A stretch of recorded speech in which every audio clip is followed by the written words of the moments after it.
Hello दोस्तों, स्वागत है आपका हमारे इस यूट्यूब चैनल में। दोस्तों, अगर आप इस साल 10वीं कक्षा की परीक्षा देने वाले हैं तो मैं आपको बता दूं कि प्रश्नावली 1.3 में से एक प्रश्न 100% आने वाला है। ठीक है, तो चलिए इस प्रश्नावली को अच्छे तरह से समझते हैं और इसका जो पहला जो क्वेश्चन है उसे देख लेते हैं। इसमें लिखा है कि सिद्ध कीजिए कि √5 एक अपरिमेय संख्या है। ठीक है दोस्तों, पिछली वीडियो में हमने परिमेय संख्या और अपरिमेय संख्या के बारे में बताए थे। वो वीडियो पहले देख लीजिए, उसके बाद इस प्रश्न को समझिए, जिससे अच्छी तरह से समझ में आ जाएगा आपको। तो चलिए शुरू करते हैं बहुत ही सिंपल तरीके से। हाँ, तो देखिए दोस्तों, हल कैसे करेंगे। जैसे कि प्रश्न में लिखा है कि सिद्ध कीजिए कि √5 एक अपरिमेय संख्या है। ठीक है, तो हम क्या करेंगे, √5 एक अपरिमेय संख्या है तो हम इसका विपरीत लेंगे, उल्टा लेंगे। ठीक है, तो लिखेंगे माना माना √5 एक परिमेय संख्या है। ठीक है, जबकि प्रश्न में दिया है कि अपरिमेय संख्या की सिद्ध करना है, तो हम इसका उल्टा लेते हैं, परिमेय संख्या है। ठीक, परिमेय संख्या है। ठीक है, परिमेय संख्या है। तो अब क्या लिखेंगे, देखिए इसका मतलब होता है √5 बराबर a/b। ठीक है, a/b। यहाँ पर p/q भी लिख सकते हैं, तो a/b लिया हमने। और यहाँ पर a और b जो है क्या है, पूर्णांक है। ठीक है, a और b पूर्णांक है, तो हम यहाँ पर लिख लेते हैं a और b क्या है, एक पूर्णांक है, पूर्णांक है। तथा a और b जिसमें, यहाँ पे लिखेंगे जिसमें कोई कोई उभयनिष्ठ गुणनखंड नहीं है। ठीक है, उभयनिष्ठ गुणनखंड नहीं है मतलब ए और बी में कोई भी संख्या कॉमन नहीं है, मतलब विभाजित नहीं होता है किसी संख्या से। ठीक है, उभयनिष्ठ नहीं है, उभयनिष्ठ गुणनखंड नहीं है। ठीक है, ये इस बात को हमेशा ध्यान रखना, उभयनिष्ठ गुणनखंड नहीं है। ठीक है, ये मेन पॉइंट है। तो a/b क्या है, पूर्णांक है और उभयनिष्ठ नहीं है इसमें। ठीक, अब देखिए यहाँ पर क्या करेंगे, ये जो बट्टे का a है, b है, ये इस तरफ लाएंगे, गुणे में हो जाएगा। तो बट्टे का b इस तरफ लाएंगे, गुणे में हो जाएगा। ये b एकम b यानी कि √5, यहाँ पर लिखेंगे √5b बराबर a। ठीक है, ये आ गया। अब हम क्या लिखेंगे, दोनों पक्षों में वर्ग करने पर, दोनों पक्षों में वर्ग करने पर, वर्ग करने पर, सॉरी यहाँ पे पर। ठीक, अब देखिए वर्ग मतलब घात 2। ठीक है, 5√b का घात 2 बराबर a की घात भी 2 लिखेंगे। ठीक है, अब देखिए यहाँ पर क्या होगा, घात 2 यानी कि √5 की घात भी 2 और b की घात भी 2, यानी कि इसकी √5 की घात 2 लिखेंगे तो क्या हो जाएगा, 5 हो जाएगा। और b की घात 2 तो b² हो जाएगा बराबर a²। ठीक, अब यहाँ पर इसको हमने समीकरण 1 मान लिया, ये हो गया समीकरण हमारा 1। ठीक, अब यहाँ पे थोड़ा लिखना है, क्या लिखना है, जैसे कि यहाँ पर हम देख रहे हैं कि जो 5 है, यहाँ पर लिखेंगे यहाँ 5 a² को विभाजित करता है, 5 a² को विभाजित करता है। ठीक, अतः 5 जो है a को भी विभाजित करेगा। ठीक है, 5 a को भी विभाजित करेगा।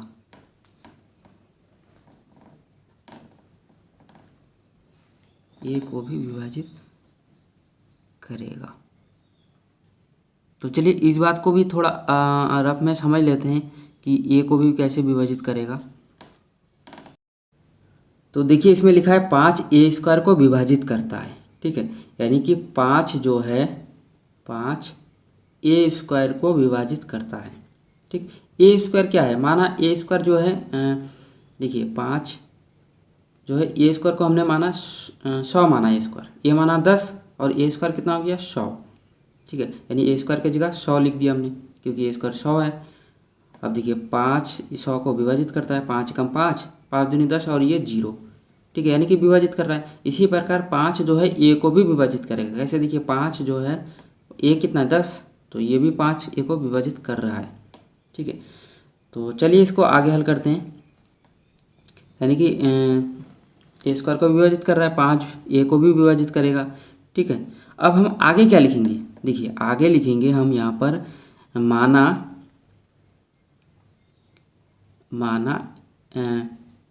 ए बराबर 5 के, ठीक है, ये हमने मान लिया अपनी तरफ से, ए बराबर 5 के, ठीक है। और के जो है एक पूर्णांक है यहाँ पर,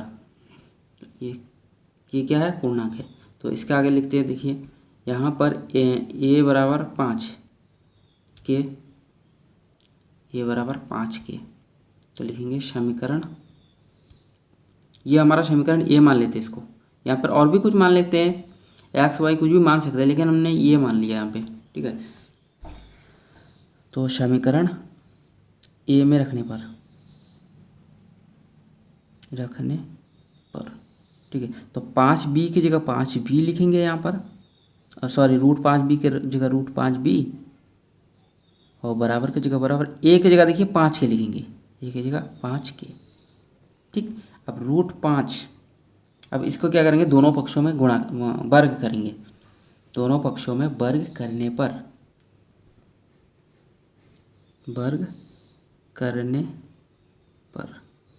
ठीक। अब देखिए इसका वर्ग करेंगे, यानी कि √5b का स्क्वायर बराबर 5k का स्क्वायर, ठीक है।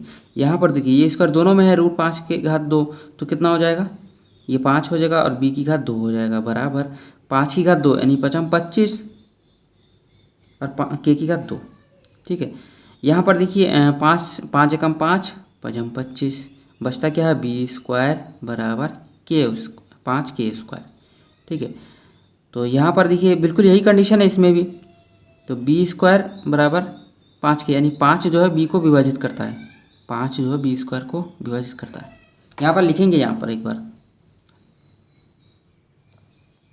यहाँ पर लिखेंगे 5 b स्क्वायर को विभाजित करता है, 5 जो विभाजित करता है, अतः सॉरी यहाँ पे स्क्वायर होगा, अतः 5b को भी विभाजित करेगा,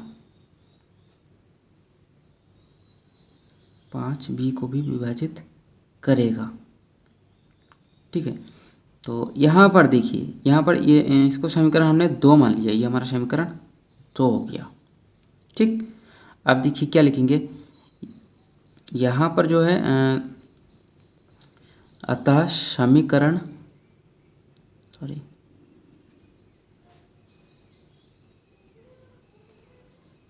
समीकरण 1 व 2 से स्पष्ट होता है। समीकरण 1 व 2 से स्पष्ट ये हो रहा है कि दोनों में क्या है? 5 से विभाजित हो रहा है, दोनों 5 से विभाजित है, यानी कि 5 जो है एक गुणनखंड है ए और बी का, ए और बी में 5 क्या है? एक उभयनिष्ठ गुणनखंड है, 5 उभयनिष्ठ गुणनखंड है, उभयनिष्ठ गुणनखंड है, ठीक। यानी कि इसमें देखिए बी स्क्वायर ये भी 5 से विभाजित हो रहा है और इसमें ए स्क्वायर ये भी 5 से विभाजित हो रहा है, ठीक है। दोनों में यही कंडीशन है कि दोनों 5 से विभाजित हो रहा है, ए और बी, ठीक है। यानी कि अब हम क्या लिखेंगे यहाँ पर? हम लिखेंगे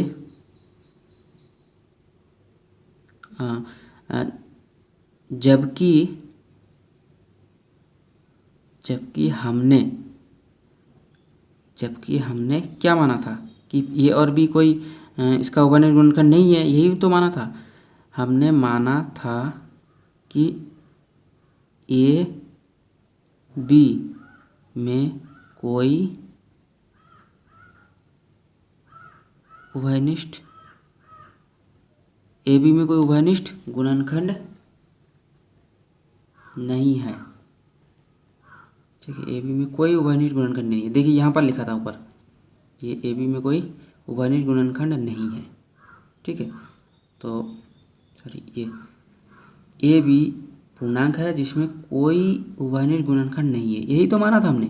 ठीक है, और मेन पॉइंट यही है हमारा। ठीक, तो अब हम क्या करेंगे यहाँ पर, जबकि हमें ये सिद्ध हो रहा है कि ए बी में गुणनखंड है 5 जो है उभयनिष्ठ गुणनखंड है, तो जबकि हमने माना था कि ए बी में कोई उभयनिष्ठ गुणनखंड नहीं है, लेकिन हल करने के बाद क्या आ रहा है कि उभयनिष्ठ गुणनखंड है। तो आगे क्या लिखेंगे यहाँ, विरोधाभास।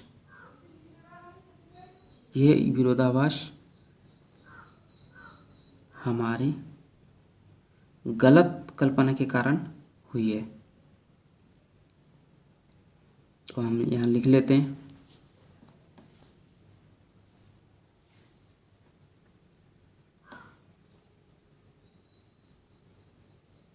सॉरी, यह विरोधाभास हमारी गलत कल्पना के कारण हुआ। ठीक है, तो क्योंकि हमने उल्टा माना था कि √5 एक परिमेय संख्या, हमने उल्टा माना था। इसका मतलब क्या होता है कि अतः सबसे लास्ट में लिखेंगे √5 एक अपरिमेय संख्या है, अपरिमेय संख्या है। दोस्तों काफ़ी सिंपल है, बस इतना ही लिखना है आपको। पूरे का पूरा 4 नंबर मिल जाएगा इसमें। ठीक है, तो बस बहुत ही सिंपल है। अगर आपको वीडियो समझ में आया तो प्लीज़ हमारे चैनल को सब्सक्राइब करें और बेल आइकन को ज़रूर दबाएं। हो सके तो चैनल को अपने दोस्त के पास शेयर ज़रूर करें।